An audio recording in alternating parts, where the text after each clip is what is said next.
क्या भूलूं क्या याद करूं। हरिवंश राय बच्चन जी की इस आत्मकथा में से कुछ अंश लिए गए हैं। उस अंश का शीर्षक है मेरी बीमारी श्यामा ने ली। मैं आज उसको निधि स्टोरी बॉक्स में पढ़ रही हूँ। मैं अपनी बीमारी को दुलारने वालों में ना था। सच कहूँ तो मैं अपनी बीमारियों के प्रति प्रायः निर्भय था। शायद मैंने गांधी जी के लेख में कहीं पढ़ा था कि बीमार होना अपराध है। हमें जो शरीर दिया गया है उसे हम स्वस्थ ना रखें तो हम अपराधी तो हुए ना। मैं इस तर्क को कुछ और आगे ले गया था। अपराधी को दंड देना चाहिए। मुझे जब भी कभी छोटी मोटी बीमारी होती, खांसी, जुकाम, बुखार, सिर दर्द, तो मैं खाट नहीं पकड़ता था, अपने काम पर लग जाता था।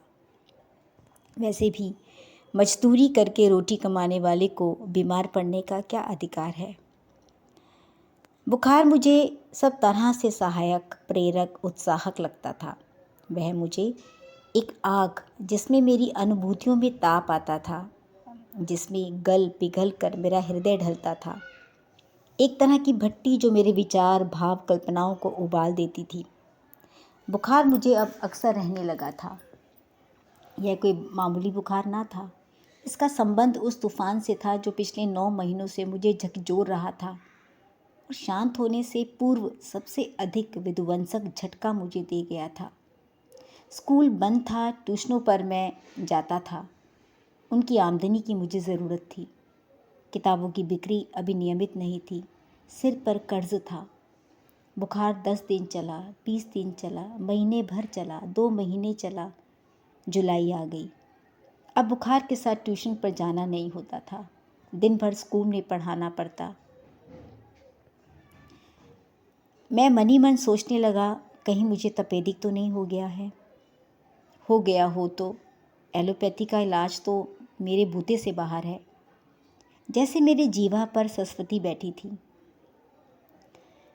मेरी पत्नी ने, श्यामा, उसने मुझसे कहा कि डॉक्टर BK मुखर्जी से अपना इलाज कराऊं। डॉक्टर मुखर्जी को भय था कि मुझ पर तपेदिक का आक्रमण हुआ है। नुस्खा उन्होंने लिख दिया और कुछ दिन चिंता मुक्त होकर पूरी तरह आराम करने को कहा। नुस्खा मुझे मौत का परवाना लगा। क्या मेरी विदा का समय आ गया? बस इतने ही दिनों के लिए आया था। इतना ही गाने गुनगुनाने, केवल इतना श्रम संघर्ष करने और इतने दुख संकट उठाने। स्वागत के ही साथ विदा की होती देखी तैयारी। बंद लगी होने खुलते ही मेरी जीवन मधुशाला। क्या मैंने अपनी भविष्यवाणी स्वयं कर दी थी? मरने से मुझे डर नहीं था। वह मुझे कठिन भी नहीं लगा। कठिन लगा मरने के पहले जीना। पूरे आराम का अर्थ होगा ट्यूशन छोड़ दूँ, स्कूल से छुट्टी ले लूँ। ज़्यादा लूँ तो बगैर तनख्वाह के लेने को तैयार हूँ। फिर घर का खर्च कैसे चलेगा? जब श्यामा ने मेरी बीमारी सुनी तो वह काँप उठी, पर तुरंत उसने खुद को संभाल लिया। जैसे उसने पल भर में अनुभव कर लिया कि उसका काँपना मैं सहन नहीं कर सकूँगा। मैंने कुछ दिनों के लिए ट्यूशन और स्कूल से छुट्टी ले ली। किताबों की बिक्री में कुछ रुपए मिल जाते थे। उनसे दवा मंगा ली और चारपाई पर लेट गया। श्यामा की सेवा साकार हो गई। श्यामा के लिए मैं एक पारदर्शी दर्पण था। उसने पूछा, किसी बात से चिंतित हो? चिंता ही खाती रहेगी तो दवा क्या लाभ पहुंचाएगी? मैंने कहा, हाँ श्यामा, सर पर बहुत कर्ज है। उसने जो उत्तर दिया उससे मैं चौंक पड़ा और सहसा उठकर उसे घूरने लगा, जैसे श्यामा को एक बार फिर से पहचानने की ज़रूरत हो। श्यामा ने कहा था, कर्ज तो मैं तुम्हारे मरने के बाद भी उतार दूंगी, तुम इसकी चिंता छोड़ो। मैं सोचने लगा, श्यामा ने व्रज ही अपनी छाती पर रखकर यह वाक्य कहा होगा। मुझे चिंता मुक्त रखने को वह क्या नहीं कर सकती थी। मरने के लिए जो मैंने अपने आप को छोड़ दिया था वह मुझे एकदम गलत लगा। मुझे अपने लिए नहीं तो श्यामा के लिए जीने का संघर्ष करना चाहिए।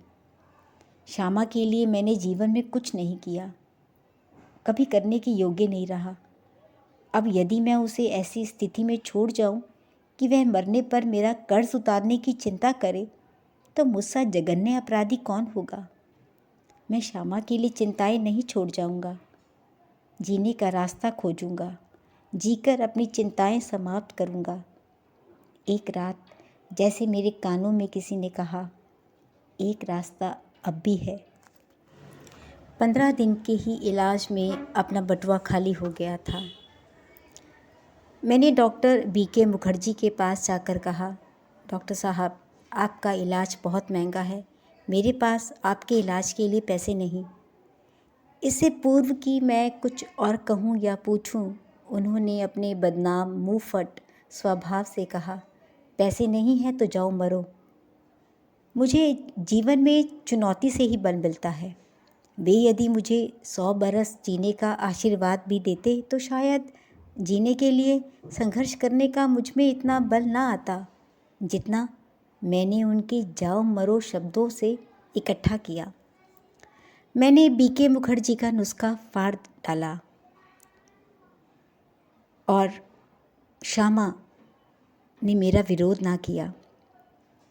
अपने अडिग इच्छा बल से उसने जो सबसे बड़ा सहयोग दिया और जो सबसे बड़ा चमत्कार किया वह यह था कि जितने दिन मेरा इलाज चलता रहा उसने अपने सारे रोगों को जैसे कील दिया हो और कभी एक उंगली दुखने की भी शिकायत न की।